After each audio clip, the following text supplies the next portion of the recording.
예, 말씀 찾겠습니다. 하나님 말씀은 아모스 5장 21절에서 24절까지 말씀 보도록 하겠습니다.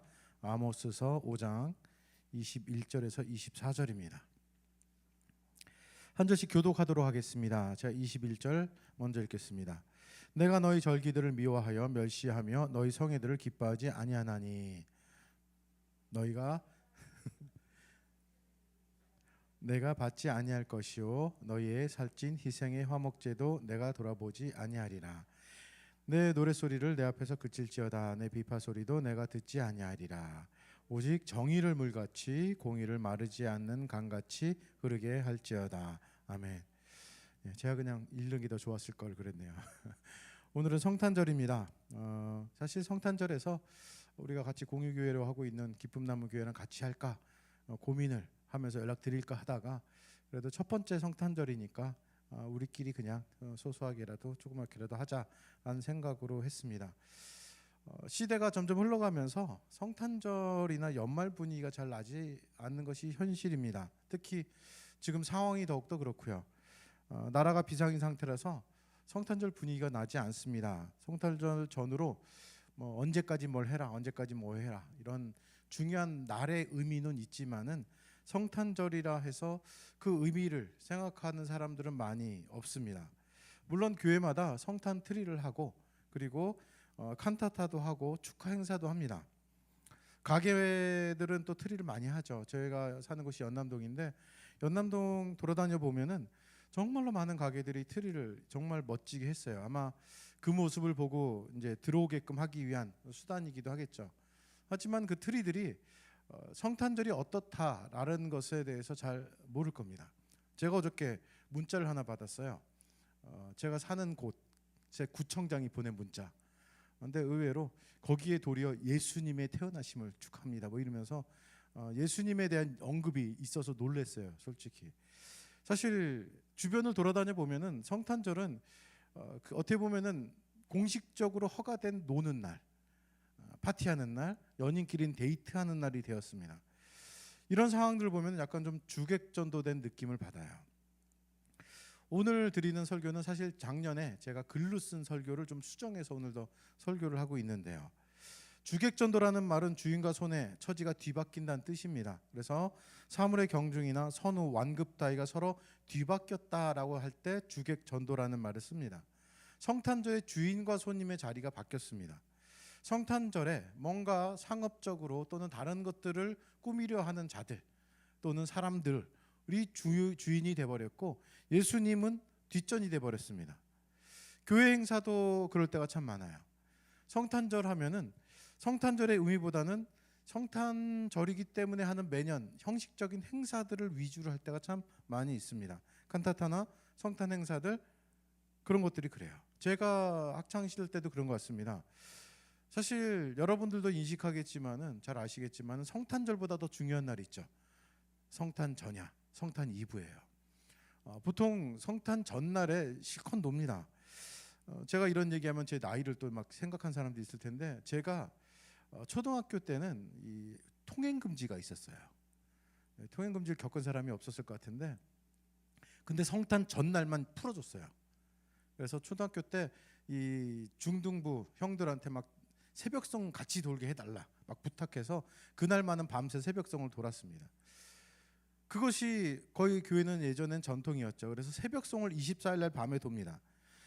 도맡아서 했어요. 그래서 자루 메고 다니면서 집집마다 가면 자루 벌리면 거기다가 초코파이를 주기도 하고 제일 고급스러웠던 건 그 당시에 케이크를 막 주기도 했어요. 그리고 집에다 불러서 따뜻한 차나 뭐 음료나 이런 거 주기도 했고요. 그래서 한 건 이제 새벽송을 돌고 나서는 교회 모입니다. 그리고 나서는 그 물건 중에서 먹어도 될 것들을 줘요. 이제 대부분의 물품은 이제 나눠주고 이제 좋은 일에 봉사를 하고 나눠주면 그걸 가지고 밤새 놀기 시작합니다. 게임하고 놀고 거의 밤을 새요. 그리고 성탄절이 되면은 11시 보통 연합 예배를 드립니다. 그럼 그날은 피곤합니다. 뭐 어린 학생들은 대부분 취침 시간이에요. 그러니까 성탄 전날에 실컷 놀고 성탄절에는 피곤한 몸을 이끌고 연합 예배 참석하고 그리고 집에 가면 이제부터 자는 시간이에요. 피곤하니까 밤 샜으니까 푹 잡니다. 성탄절에 하는 건 별로 없어요. 연합 예배 11시 예배 드리는 것. 연인끼리 데이트하는 경우도 대부분이 24일 날 많이 합니다. 아까도 저희 청년한테 물어봤더니 어저께 데이트했다고 오늘 안 할 것처럼 얘기하던데 보통 24일이에요. 24일에 실컷 데이트하고 25일은 성탄절은 그냥 별게 없어진 그런 절기가 됐습니다. 한마디로 주객 전도입니다. 성탄절에 카드도 주고 선물도 주고 받습니다. 왜 주는지는 없어요. 그냥 성탄절이니까 그날은 카드를 줘도 되는 날이고 선물을 받는 날이기도 합니다. 그냥 그날은 그렇게 하는 날이 되어서 성탄의 주인공이 되어야 할 하나님과 예수님은 온데간데 없이 뒷전이 돼버렸습니다. 무엇보다 성탄을 지내며 무엇을 생각하고 느끼고 실천해야 하는가를 생각해야 되는데 그것이 빠져 있습니다. 물론 이웃을 돕고 선물을 주는 행사들 많이 합니다. 좋은 행사들입니다. 그런데 그것을 왜 해야 하는가는 빠져 있습니다. 사실 우리들은 다 알고 있죠. 성탄절이 어떤 날인가. 제가 사는 지역의 구청장도 얘기할 만큼 알고 있습니다. 예수님이 오신 날이에요. 물론 예수님이 그날에 오셨는가 그건 아닙니다. 예수님의 오심을 기념하고 기억하는 날이죠. 왜 오셨나요? 우리의 죄의 문제를 해결하기 위하여서. 제물이 되시기 위해서 이 땅에 오신 날입니다. 그리고 그것은 누구가가 아니라 바로 나 때문에 나를 위해서 오신 날입니다. 그런데 그거 기쁨 소식을 복된 소식을 전하고 그리고 기뻐하는 날이라기보다는 그냥 즐겁고 그냥 재미있는 날이 되어 버렸습니다. 오늘 본문을 통해서 절기에 대해서 좀 생각해 보려고 하는데 이스라엘 사람들은 3대 절기라는 게 있습니다. 유월절, 오순절, 초막절 이렇게 얘기를 합니다. 이스라엘 사람들은 이 절기가 되면은 그 규례에 따라서 성전에 올라와서 그 절기를 지키게 돼요. 하나님 앞에 나와서 그 날에 대한 의미를 찾고 나름대로의 의미대로 기억하면서 기념하면서 그 절기를 지킵니다.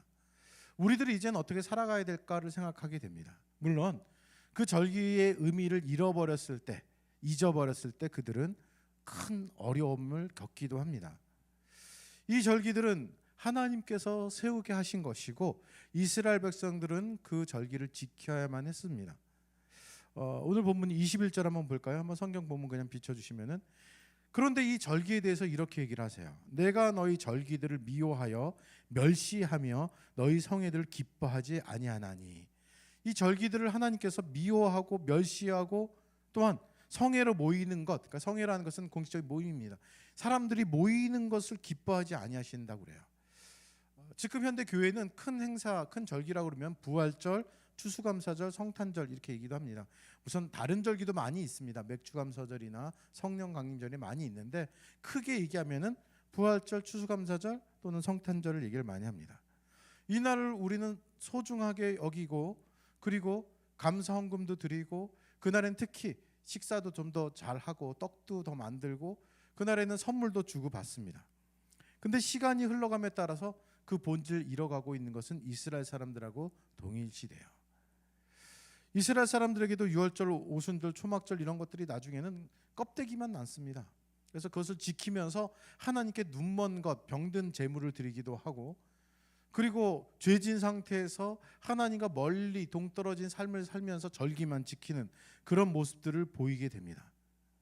형식적인 껍데기만 남았을 때 하나님께서 그들한테 얘기하신 말씀이 좀 전에 읽어드린 본문이에요. 내가 너희 절기를 미워한다, 멸시한다, 니네가 모이는 거 기쁘지 않다라고 얘기를 해요. 이 부분을 공동번역이라는 성경이 있습니다. 천주교에서 보는 건데요. 거기는 이렇게 놨습니다. 너희의 순례절이 싫어 나는 얼굴을 돌린다. 그러니까 보기가 싫다는 겁니다. 꼴 보기 싫으니까 고개를 돌려버린다. 축제 때마다 바치는 분향제 향기가 역겹다. 이렇게 번역해놨어요. 기뻐하다는 말은 이 냄새를 맡다는 말로서 제사를 드리고 하나님께서 흠양하실 때 쓰는 단어입니다. 그러니까 제사를 드리면 그걸 태우잖아요. 그럼 그 향기가 하나님께서 기뻐하시는 향기다 하는데 그 향기조차도 역겹다라고 얘기하시는 거예요. 아무런 향기로운 제물이라도 지금 시대로 얘기하면은 아무리 큰 금액의 헌금이라도 아무리 긴 시간의 봉사라도 헌신이라도 받지 않겠다는 뜻입니다. 이거는 굉장히 충격적인 말입니다. 굉장히 심한 표현이에요. 꼴도 보기 싫다는 말, 이거를 하나님이 사람에게 하시는 겁니다. 이거는 우리끼리 얘기해도 굉장히 안 좋은 말이죠. 뭐 우리 집 얘기하면 되게 싫어하거든요. 우리 딸들이. 근데 두 딸이 그래요. 서로 막 없었으면 좋겠다 막 이런 심한 얘기까지 하거든요. 그러니까 꼴 보기 싫다는 거죠. 그 두 자매가 얘기해도 되게 심한 말입니다. 근데 하나님이 우리한테 그러셔요. 야, 너희 보면 내가 꼴 보기 싫어서 얼굴 돌려버린다. 하나님이 절기를 정해놓고 나서는 그 절기를 지키는 그 상대방들, 이스라엘 사람들을 보고 그렇게 얘기하는 겁니다. 그러니까 한마디로 그렇게 심한 얘기를 할 만큼 열받으신 겁니다. 아주 화가 난 거예요. 하나님께서 스스로 정하신 그 절기를 지키는 그들의 모습이 싫다, 역겹다라고 얘기하시면서 22절 한번 또 볼까요? 너희가 내게 번제나 소제를 드릴지라도 내가 받지 아니할 것이요 너희의 살찐 희생의 화목제도 내가 돌아보지 아니하리라. 좀 전에 헌금도 말씀드렸지만 헌금 11조 감사 헌금 어떤 예물도 받지 않을 거다. 이거 굉장히 기분 나쁘죠. 지금 이 시대 제일 큰 가치는 어떻게 보면은 현금입니다. 물질입니다. 돈이에요. 나름 드리는 입장에서는 내가 그래도 얼마 드려야지. 성탄절이면 조금 더 많이 해야지. 열심히 마음의 갈등 속에서 그래도 하나님께 드렸더니 야, 나 그거 안 받을래. 받지 않을 거야 라고 얘기하시는 거예요. 특별헌금, 작정헌금, 새벽기도 이런 거 다 상관없다. 나 받지 않는다. 화목제도 돌아보지 않을 거다. 굉장히 많이 화가 나셨는데 그 다음 구절에 보면 더 그런 내용들이 등장합니다. 23절에 보면은 내 노랫소리를 내 앞에서 그쳐라. 내 비파 소리도 내가 듣지 아니할 것이다 라고요.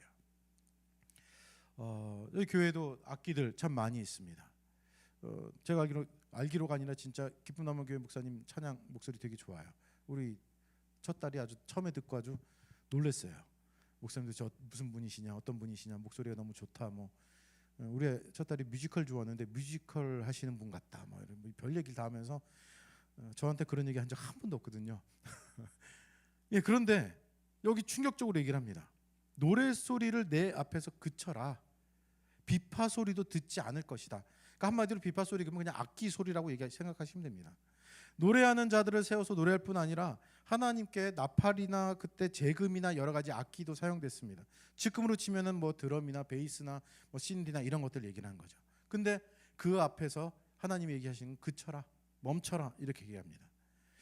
그치라 이런 의미들을 오늘 살펴보면은 무거운 짐진 자의 그 등짐 위에 그 짐을 옮겨가는 거예요.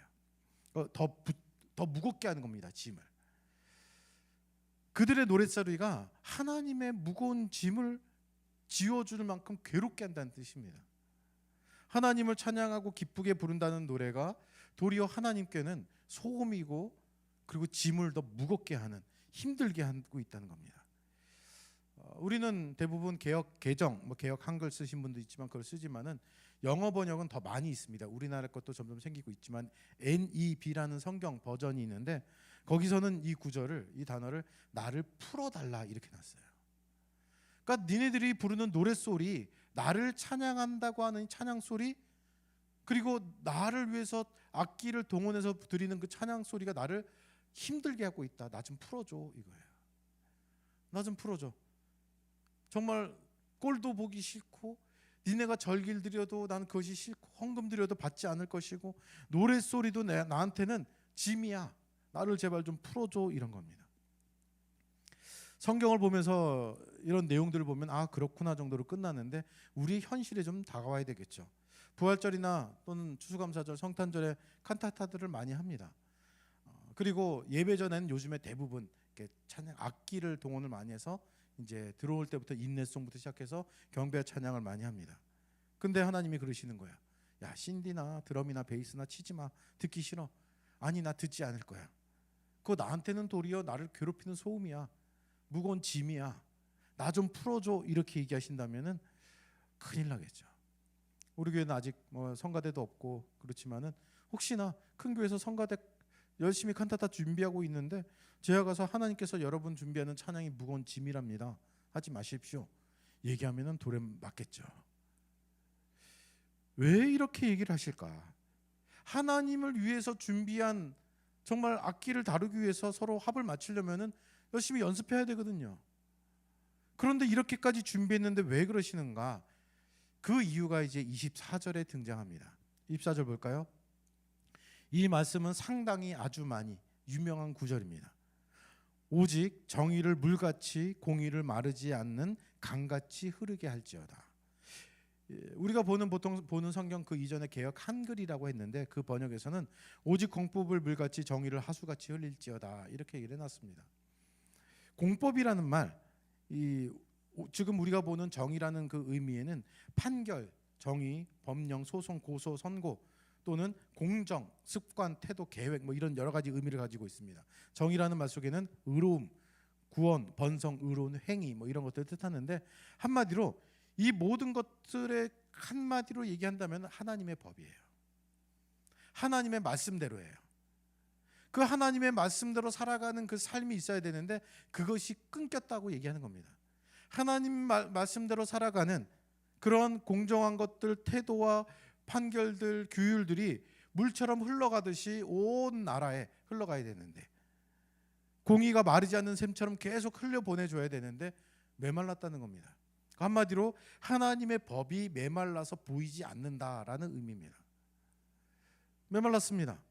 공법은 그저 하나님과 인간과의 관계로만 한정짓기보다는 인간 사회에서 이루어질 수 있는 여러 가지 부분들을 포함하고 있습니다. 그러니까 하나님과의 관계도 깨졌고 이웃과의 관계에서도 찾을 수 없다는 거예요.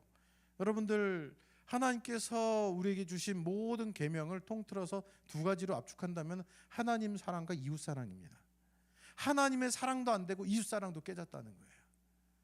하나님께서 우리를 만드시고 그 말씀대로 살아가게끔 우리를 창조하셨는데 안 하는 거예요.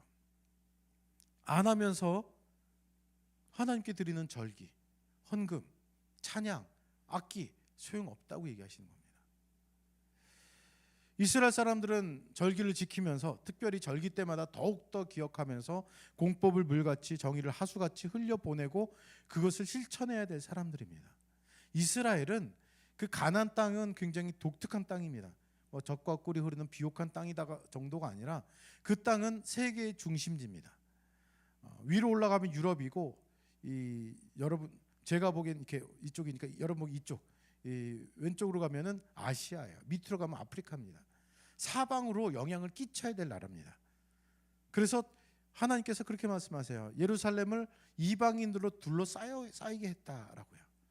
그리고 하나님께서 말씀하십니다. 출애굽기에 보면은 너희를 내가 제사장 나라로 세웠다라고요.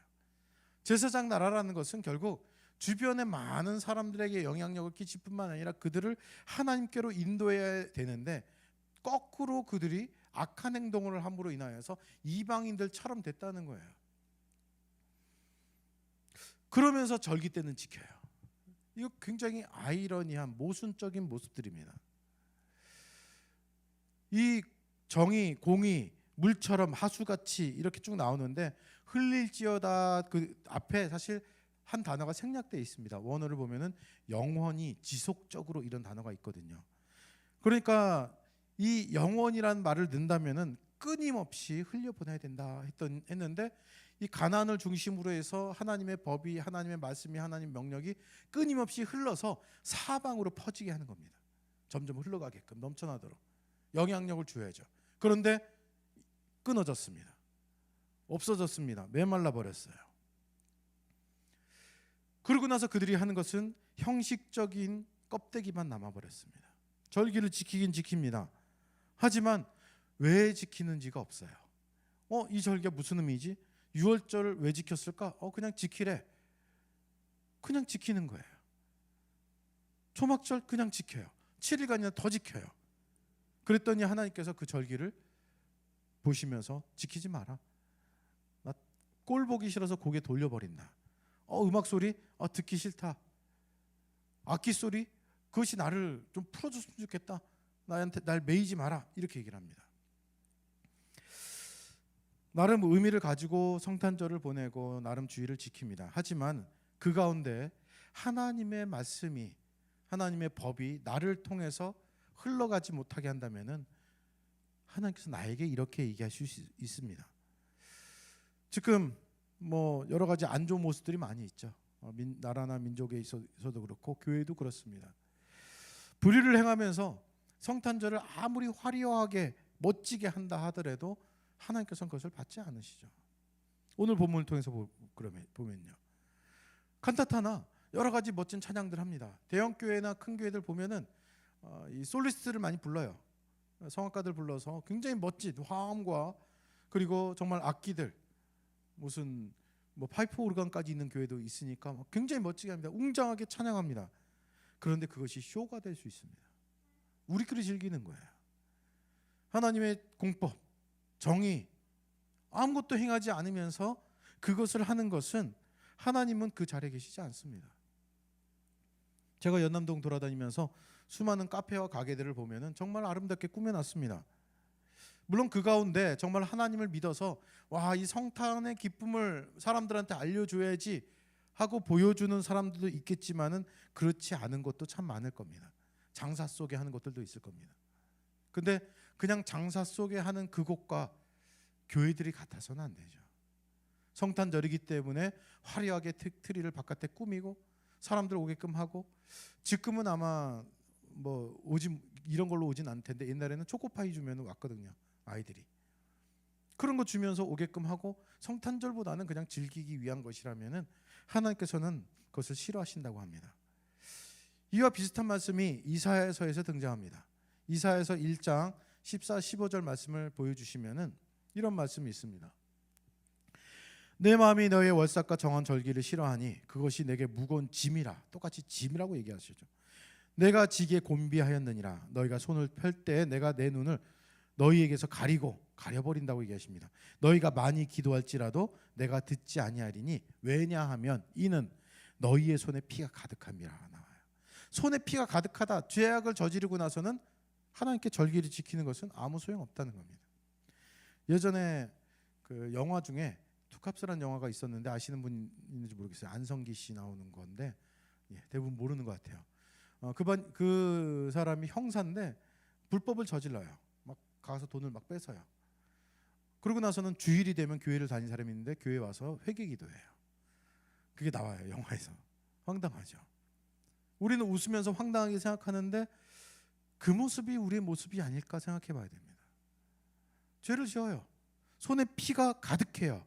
그런데 하나님께 나와서 절기를 지키고 제물을 드리고 기도하고 찬양하고 악기를 드는 것이 하나님을 찬양하고 영광 올려드리는 것일까요? 아니요, 모욕하는 거죠. 예를 들어서 나의 진짜 평상시 손에 피가 가득한 채의 모습을 알고 있는 사람이 있다면은 내가 교회 가는 것만으로도 그 사람은 시험받을 겁니다. 우리가 교회를 다니면서 하나님 믿으면서 이 소리는 듣지 말아야죠. 나는 너 때문에, 저 사람 때문에 교회 가기 싫어, 하나님 믿기 싫어, 이런 얘기예요. 평상시 모습이 어떻길래, 물론 성경에 그대로 적혀 있는 대로 행동한다면은 그럴 경우에도 그런 소리를 들을 수 있지만 그것 말고 평상시에 하나님의 법을 제대로 지키지 못함으로 인하여서 손에 피가 가득한 채로 늘 다니면서 내가 교회 다닌 사람이야 라고 드러낸다면 그것은 도리어 하나님을 모욕하는 겁니다. 손에 피가 가득한 채로 지켜지는 월삭 절기를 하나님께서 무거운 짐이라 하셨고 많이 기도해도 듣지 아니하실 거다라고 얘기를 합니다. 우리가 성탄절을 맞이해서 우리가 생각해 봐야 될 것은 내 손에 피가 가득하지 않은가. 성탄절에 생긴 그 이유는 내 손에 피가 가득하기 때문에 예수님이 오신 거거든요.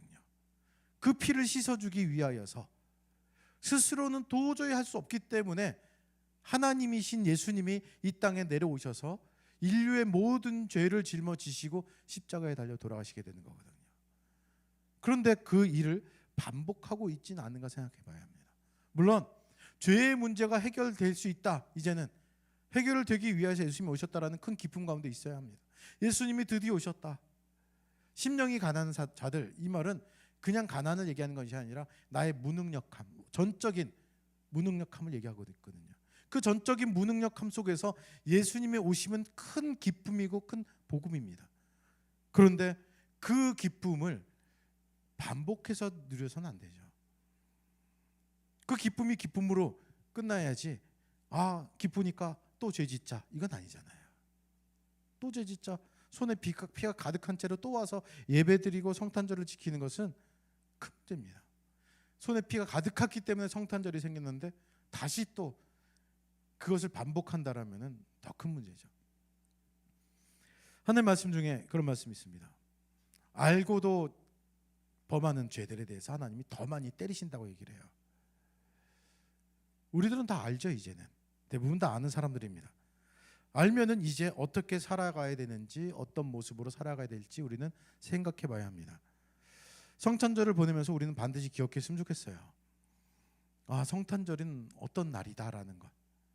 그것을 기억한다면은 이거 한번 하루라도, 최소한 이건 하루라도가 아니라 하루만 하면 안 되지만 오늘 하루라도 예수님이 오셔야만 했던 그 이유를 생각했으면 좋겠습니다. 그 이유를 알고 기뻐해야죠. 십자가까지 가는 것은 나중에 부활절 고난주간에 하시고, 오늘은 기쁜 날입니다. 왜요? 죄인인 내가 벗어날 수 있는 날이거든요. 그것을 하나님께서 이루신 날이거든요. 예수님을 보내신 날이기 때문에 기뻐할 수 있지만은 그 기쁨이 이제는 어떻게 되는가? 오늘 마지막에 있는 구절 한번 다시 한번 볼까요? 한번 말씀 비춰주시고 24절입니다. 오직 정의를 물같이 공의를 마르지 않는 강같이 흐르게 할지어다. 누구를 통해서요? 나를 통해서. 나를 통해서 정의를 물같이 공의를 마르지 않는 강같이 나를 통해서 흘러 넘쳐서 많은 자들에게 영향을 끼쳐야죠. 성탄절의 기쁜 소식은 야 오늘 성탄절이다 메리 크리스마스 하고 끝날 것이 아니라 나를 통해서 정의가 공의가 물처럼 강처럼 흘러 넘치게끔 해줘야죠. 많은 사람들이 영향을 받게끔, 그들이 하나님께로 돌아올 수 있게끔요. 그것이 성탄의 진정한 의미고, 그렇지 않을 때는 협박할 수밖에 없어요. 아니, 협박이 아니라 이건 하나님의 말씀이죠. 내가 너희의 절기를 미워하고 멸시한다. 니네가 모이는 건 내가 기뻐하지 않는다. 어떤 헌금을 드린다 하더라도, 어떤 봉사와 헌신한다 하더라도 내가 받지 않을 것이다. 너희들 노래 아무리 잘한다고 노래해봐라, 소용없다. 악기 잘해가지고 해봐라, 그것이 나에게는 도리어 짐이다 라고 얘기하시는 겁니다. 왜냐하면 정의를 물같이 공의를 강같이 흘려보내지 않고 있기 때문입니다. 그럼 거꾸로 얘기하면은 정의를 물같이 공의를 마르지 않은 강같이 흘려보내야만 우리가 드리는 예배가, 봉사가, 헌신이 하나님의 기뻐하시게 받을 수 있는 것들이 됩니다. 그렇기 때문에 오늘 이 성탄절 맞이해서 이 말씀도 생각하시면서 오늘 하루 그리고 앞으로 더 보내셨으면 좋겠습니다. 오늘 성탄절은 좀 대표 기도도 좀 안 하고, 우리 제 아내가 늘 대표 기도 했거든요. 오늘 없다고 하니까 얼마나 좋았는지 모르겠어요. 오늘 대표 기도도 안 하고 좀 짧게 오늘 마치려고 합니다. 반주자 나와 주시고요. 잠시 기도하는 시간 가질게요. 오직 정의를 물같이 공의를 강같이, 그냥 한마디로 말씀드리면은 말씀대로입니다. 말씀대로. 내가 하나님 말씀대로 지금 살고 있는가? 예수님이 오시지 않았다면 우리는 말씀대로 살 수 없는 존재들입니다. 그런데 예수님의 오심으로 인하여서 우리는 말씀대로 살아갈 수 있는 하나님의 자녀가 되었습니다. 그렇다면은 내가 이 성탄절 날 무엇을 깨닫고 무엇을 느끼고 그리고 어떻게 살아가야 되는가? 말씀대로입니다. 오직 정의를 물같이 공의를 강같이 흘려보낼 수 있는 내가 될 수 있도록 잠시 기도하는 시간 갖도록 하겠습니다. 함께 기도하겠습니다.